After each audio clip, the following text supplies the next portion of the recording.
একেই যেন বলে কাটার মাস্টার মোস্তাফিজুর রহমানের চান কপাল।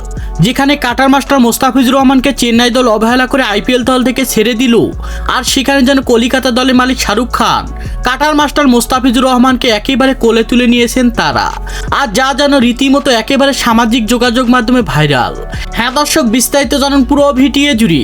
এবার যেন দেখা গিয়েছে 2025 সালের আইপিএল লিগে বারবার কাটার মাস্টার মোস্তাফিজুর রহমানের নাম তোলা হলেও তাকে যেন একেবারে আইপিএল দল থেকে ছেড়ে দিয়েছে চেন্নাইয়ের মতো শক্তিশালী দল। আর সেই মোস্তাফিজুর রহমানের নাকি গতবারে আইপিএল লিগে চেন্নাই দলের হয়ে দুর্দান্ত বোলিং পারফরমেন্স করে একেবারে যেন মাঠ মাতিয়েছিল ওই কাটার মাস্টার মোস্তাফিজুর রহমান।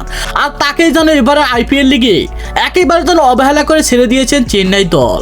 আর চেন্নাই দল অবহেলা করে ছেড়ে দিলেও যেন তাকে যেন একেবারে কোলে তুলে নিয়েছেন কলিকাতা দলের মালিক শাহরুখ খান। আর সব কিছুই ঠিকঠাক থাকলে এবার 2025 সালে আইপিএল লিগে কলিকাতা দলের হয়ে দেখা যাবে কাটার মাস্টার মোস্তাফিজুর রহমানকে।